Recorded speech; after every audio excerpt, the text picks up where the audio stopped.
So it seems this week I have spoken about Carlos Benaim several times on the channel. First off, I did a review for the latest MAISON Margiela fragrance On a Date, which he has created. And then doing the storage unit auction mystery fragrance haul. In that video we spoke quite a bit about Carlos Benaim, although we didn't really mention his name. His fragrances were mentioned, and after we shot that video I came to the conclusion that he created a lot of the fragrances in that video. So I kept thinking to myself, maybe I should do a video of fragrances that he's created. No one really talks about this perfumer, and he's been around forever, and he's created some great masterpieces and very historic fragrances. So in today's video I'm going to talk about 12 fragrances that Carlos Benaim has created, and I'm going to let you know what they are coming right up.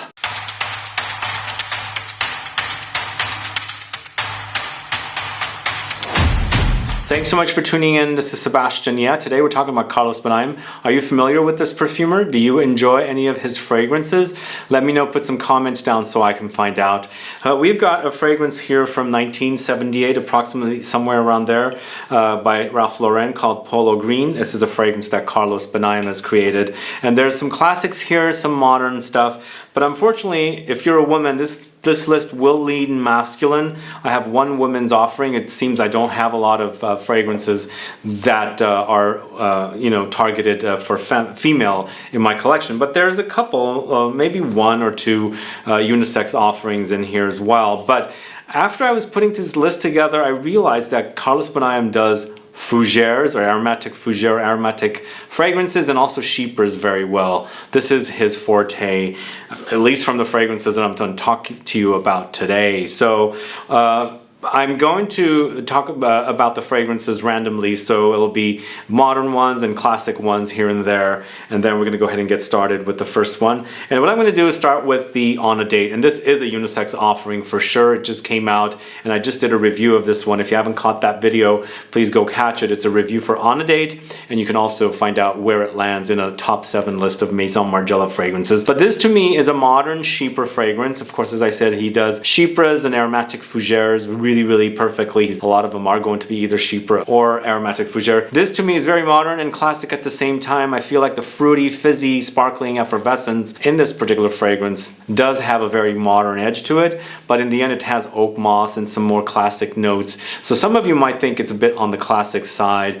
I actually really like the way it smells. I like the whole effervescent vibe of this fragrance, reminding me of sparkling wine. I like the fact that it smells like wine, and then also the fruitiness and the rosiness, and of course that kind of chypre, classic chypre styling that the fragrance dries down to. The only negative about this one, there's a couple of negatives. It's a little overpriced, and also it's a little on the light side. Wear it in the summertime. I think this is going to shine in the summer. So On a Date is the first fragrance I'm going to talk to you about that has been created by Carlos Benaim. So if you don't know this perfumer, he works at IFF, and IFF houses a lot of different perfumers that I'm a fan of. Julian Rasconnay, Dominic Ropion, and there's a bunch of others like Anne Flippo, and you name it. There's many perfumers there. I believe also, I should say, Scents of Wood, if you're a fan of that house, their fragrances are all created by IFF perfumers. I know there's a few that are created by Carlos Benaim. I don't have them here, so I can't speak about them. But moving on to the second fragrance, it's Dunhill's Icon. I think there's probably about 6 different versions of Icon, and this to me is the best, I think, in the collection. It's a classy masculine release, but I feel like even though it leans masculine, it can be pulled off by women, especially if you like these kind of bitter, green, earthy, woody, citrusy fragrances. It smells fantastic, I think. It's Neroli with Bergamot, there's black pepper, there's lavender, vetiver, cardamom, juniper, petitgrain. Lavender is going to be key. It's going to come up quite a bit, and as I said, he does aromatic fougere fragrances quite a bit, and lavender is featured in those kind of fragrances all the time. It's here as well, but for me this is more citrusy, earthy, woody, green, spicy. Of course there's a pepperiness here. It does remind me a little bit of Lalique White and a few other fragrances, but it's a wonderful fragrance, and you can get it really inexpensively. It's Icon from the house of DUNHILL. There's going to be a couple of DUNHILL fragrances. Another one comes up much later. But moving on to a fragrance that's from the early 80s, or maybe it could be the late 70s as well. This is Antonio PUIG, or PUIG QUORUM. This is also very inexpensive right now. It's sold for probably about 15-20 bucks. It's really inexpensive. And for me, this has a lot of meaning for me. It's a fragrance that my dad wore for sure. And I'd see it on his dresser. And I'd look at this bottle. And I was a little kid. I was like 9 years old. And looking at this beautiful green, olive colored green bottle with a kind of brown cap to it. Really attractive bottle. And I'd take it and spritz it on. This is an older bottle here as well. Not as old, but I think this is from the 2000s. And I feel like it still smells fantastic. It's once again a kind of a cross between a fougere and a chypre, I think. You can't really categorize it perfectly as one because it has elements of both styles to me. It's got the oak moss, and it also has leather like a polo, which I'll get to in a little bit, and there's tobacco in this as well. But it's got lots of spices and also herbs and aromatics, like there's coriander, there's artemisia, bergamot, geranium, marjoram, rosemary, thyme, and then of course there's also the tobacco, patchouli, oak moss, some castoreum for a bit of animalic touch. Really, really awesome fragrance. If you don't know, I highly recommend it. You try it. Definitely very masculine, very powerhouse style, kind of classic style men's fragrance from the 80s. It's QUORUM from the house of PUIG. And I should also say that is a fragrance he has created, or Carlos Benaim has created, with Rosendo Matu and also Max Gavari, two other perfumers. Okay, so fast forward to the mid-90s from the early 80s, and this fragrance is from the house of Estee Lauder.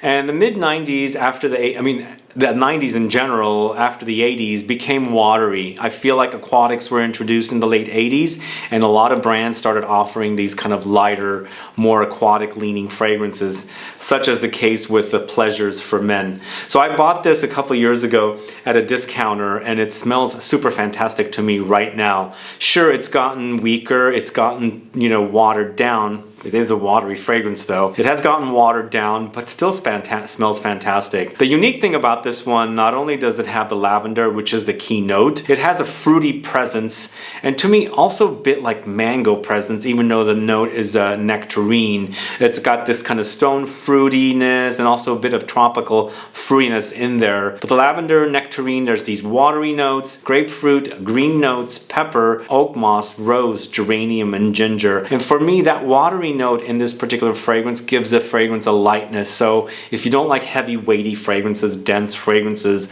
that really stay heavy on you, look for fragrances with watery notes. This doesn't have marine notes, which is great. It just has that watery presence, and to me it smells fantastic today. It's kind of in the style of a fougere, but very modern and watery. This is Pleasures for Men, and it's created with two other perfumers, Pierre Wargnaye and Jean-Claude Delville. And then also I had looked up Pierre Wargnaye, and he creates a lot of great fragrances as well. Another IFF perfumer who has created Drakkar Noir. Anyway, Pleasures for Men. Moving on to a more modern fragrance that launched last year, a unisex offering from the house of NISHANE. It's TERO. Turns out this TERO is my favorite of the 4 fragrances that were launched by NISHANE with 4 different IFF perfumers. This of course is Carlos Benaim, and then there's a fragrance with Anne Flippo, Dominique Ropion, and I believe Jean-Louis Suizac. So TERO to me in the end is very woody and ambery, but what's unique about this one, it has a salty caramel note, which adds a very interesting twist to the fragrance, because just amber and woods to me kind of becomes boring, but with the salt and caramel in here, very unique twist, and you're thinking, okay, salt, caramel, is that going to really work? It really works here wonderfully, and I like that about it. I'm a fan of salted caramel anyway. I love it. I love to eat it. I love sweets, and for me, I think this is what really does the trick for this particular fragrance. Where you think it's going to go boring, it becomes more exciting with that salty caramel. Really delicious offering from NISHANE and a creation by the Carlos Benaim. It's a TERO from the house of NISHANE. Next, going to a fragrance from the house of LOEWE, a Spanish designer house under LVMH. This is LOEWE Solo, this one right here. This is in the classic or older bottles. The new bottles for LOEWE are all uniform bottles. So the juice it's covered in like a frosted glass, but it's actually colored the color of this juice, this particular fragrance. For me, once again, this is another aromatic fragrance, kind of a fougere in a way, but a sweet, a warm, ambery citrus fougere more like. There's lots of citruses here. There's definitely spices, and of course there's lavender with some aldehydes, and then there's also vanilla, amber, and cinnamon and guava. It has a bit of tropical touch, and for me, when I smell this particular fragrance, it definitely puts me in a setting of the late 90s, mid 2000s for me. I think that's when this fragrance came out, somewhere around there, and it reminds me of the style of fragrances that were popular around that time. But definitely it has this kind of very aromatic touch with lots of warmth and lots of kind of orangey citruses, and I believe that's why they color their juice kind of orange. Anyway, wonderful fragrance from the house of LOEWE. Are you a fan of that house?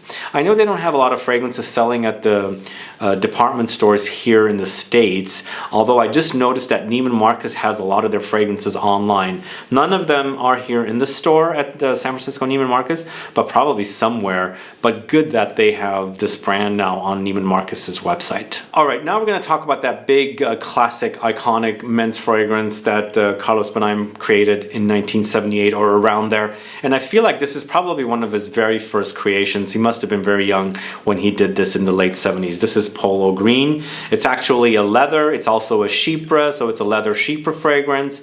And if you don't know what chypre fragrances are, I have a lot of videos on the channel. You can go catch those. Chypre fragrances start out with bergamot, have labdanum, and also have oakmoss. So this is an oak mossy fragrance. But for me, the current formulation is not as good as what it used to be. In the old days, this stuff smelled fantastic. It has gotten a little different. For me, when I first smell it, it puts you in the setting of the green pine forest with the lush green vegetation, but for me it's a bit downhill after that. I feel like they've replaced the leather. Most likely there was Castoreum in this particular fragrance, which is what they used to use to create leather. Now it's very, very synthetic smelling, and I think this is what ruins this particular fragrance for me currently. There's a bit of a kind of a urine-like smell in here when it's drying down, which I don't care for. And in the old days with the real authentic animalics, I think the fragrance really shined. And of course, probably the oak moss is reduced as well. But in the end, it's still a classic. It's a masterpiece, I think. It stood the test of time. It's still here, still selling, still iconic, and a wonderful fragrance from Ralph Lauren when they used to create really great fragrances, and of course creation by Carlos Benaim. But fast forward to around 2021, there was an update to the classic Polo fragrance, the green Polo Green fragrance. This is Polo Cologne Intense, a fragrance Carlos Benaim created with Pascal Gorin, another perfumer at IFF. I feel like they did a good job with this one. It's very modern. Nothing, absolutely nothing like the original Polo Green. For me, Polo Cologne Intense is exactly that. It's a cologne, eau de cologne, but it's a cologne and it's more of an intense take on it. And it's all about grapefruit for me. The grapefruit is king in this particular fragrance. So if you like grapefruit and fragrances, you've got to check this one out. And I feel like also, since it's male targeted, it's got this grapefruit. I think it can be unisex. At least I think it can be. But it's a pulpy grapefruit with lots of ambroxan. There's violet leaves, patchouli, basil, spearmint, clary sage, thyme, and vetiver. And for me, I feel like they did a job well done with this one. It's nothing like totally groundbreaking, but very wearable, very pleasant, very pulpy grapefruit, zingy, kind of bitter. This whole grapefruit bitterness exists in this, but the pulpy kind, if that makes sense. Anyway, this is Polo Cologne Intense from the house of Ralph Lauren, created by Carlos Benaim. Now this next fragrance, it has a lot of meaning for me, but the current formulation, once again, is nothing like what I remember wearing this. This came out, I think it came out in 1990, it could be 89, and this is around the time I was really wearing a lot of fragrance, really loving the kind of fragrances that I used to wear, and when the designers made some amazing fragrances. This is from the house of Calvin Klein, Eternity for Men. Whenever I see this fragrance, it reminds me of an era in 1990 when I was super into the Violator album from Depeche Mode, and listening to all that music, going and seeing them, and of course wearing this stuff over and over again. For me, it's an aromatic fougere once again, and it's so different than what I remember Drakkar Noir was. They're two kind of similar style fragrances, but they're night and day different. There's something about Eternity for Men that has a bit of a watery touch. Not as much like the Pleasures, but there's something light about it which makes it easier to wear, more modernized in comparison to the Drakkar Noir, which felt like it was more heavy, more like early 80s, late 70s kind of a thing. But lots of geranium here with lavender, there's mandarin, there's vetiver, green notes, basil, clary sage, amber, palisander, rosewood, sandalwood, and jasmine. Really a wonderful offering. Sad the reformulation and is not as good as it used to be. I hope I can find a vintage bottle of it, but I'm not holding my breath. But still, it's a very iconic fragrance, one of my favorite fragrances of all time. It was around the time when Calvin Klein was releasing some of the best fragrances: Obsession for Men, Calvin Klein's Eternity for Men, Escape for Men, Contradiction for Men, and then whatever came in between.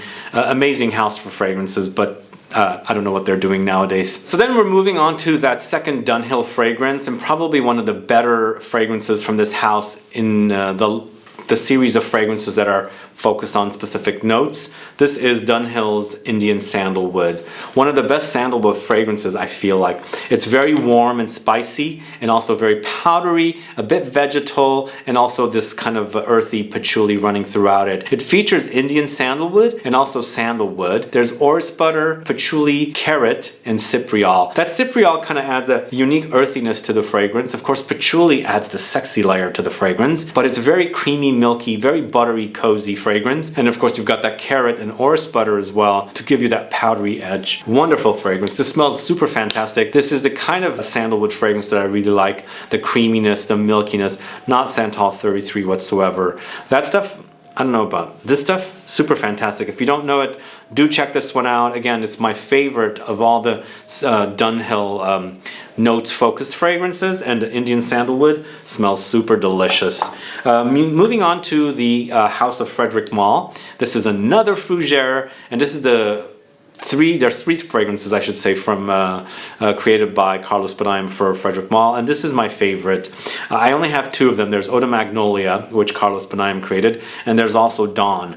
Dawn I have, it's a very expensive fragrance, but I prefer Music for a While over Dawn, so I'm featuring Music for a While, and it is an aromatic fougere once again. It features lots of lavender, and it's a dark lavender fragrance. It's a dark fougere for me. With lavender, you have mandarin, patchouli, pineapple, bergamot, lemon, cistus labdanum, and vanilla. And I feel like there's a greasy edge about this particular fragrance, like an oily greasiness, like car inside of a car, you know, when you're looking in there, all that grease that's stained there. There's a bit of that kind of an edge to this particular fragrance, and I feel like it's coming from cistus labdanum, because it does get smoky, it does get sticky. There's a bit of definitely a stickiness about it as well. Very interesting. The lavender is there, but this is not your kind of grandmother's lavender. Even though I love that kind of lavender, this is a very dark, very intense, and very, very earthy lavender that's for a very, very dark wear, if that makes sense. So if you like the idea of dark lavender fragrances, a very interesting twist on a fougere, definitely check out Music for a While. Again, as I said,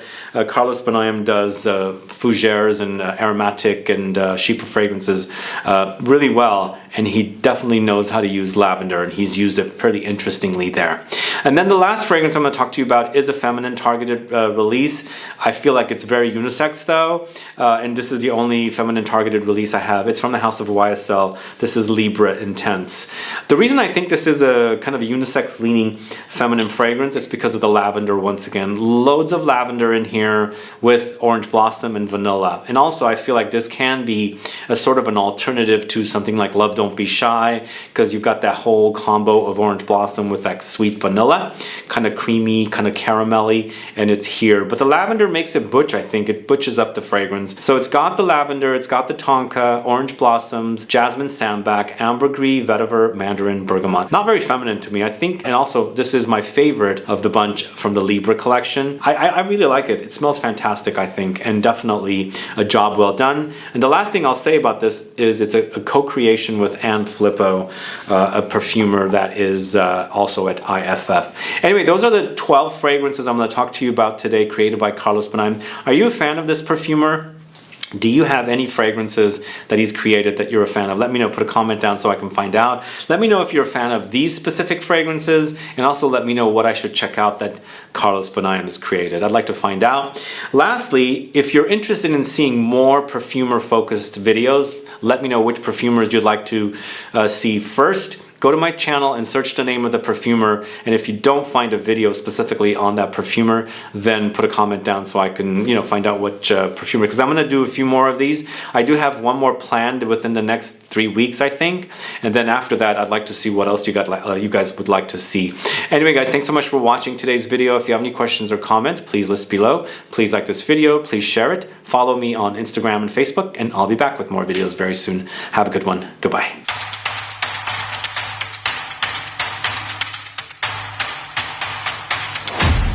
So I've got 4 bonus fragrances, but they're 2 for men and 2 for women, and it's from the same brand, it's the same collection. And we're talking about the House of Halston, and Halston is no longer here, and Carlos Benaim created 4 fragrances for 2 different, I guess, 4 fragrances, but 2 different collections, if that makes sense. So we've got Halston Man, and then we've got Halston Woman, and then we've got Halston Man Amber and Halston Woman Amber. So it's funny, I have a 100 ml of the Halston Man and a 50 ml of the Halston Man Amber, but I've got, I think it's 100 ml of the Halston Woman Amber, but a 50 ml of the Halston Woman. Let's talk about the Halston Man. For me, Halston Man is a great take on the original Z14 and the other something fragrance, which I always forget the name of. I feel like Carlos has combined those 2 styles together into one fragrance, and it features passion fruit, cardamom, citruses, patchouli, artemisia. Fantastic fragrance. If you can find these fragrances, as I said, please get them because they're not going to be around too long. And then the amber for me is a modern take on what those fragrances, once again, with an ambery edge and an oudi edge. It's amber, oud, geranium. There's cedar, bergamot, and cistus labdanum once again. Great fragrances. And then the women's, I feel like they've modernized that's the amber, this is the Halston Woman. Halston Woman, they've taken the original, which is in the clear bottle where you can see the kind of amber colored juice with the white top. They've taken that and modernized it and intensified it and brought it to a new place. Really fantastic smell. Both of the women's are really great as well. That's why I have them. And then with the amber, they've taken it into more of an ambery direction, but also a bit fruity and aldehydic as well. Really wonderful fragrances. If you can get these, I highly recommend them. These are discontinued, and that's why I've left them as bonuses. But once again, I'll say, if you can find them, find them. They're not going to be around too long. And thanks so much for sticking around for the bonus fragrances, and stay tuned for another video tomorrow. Bye-bye.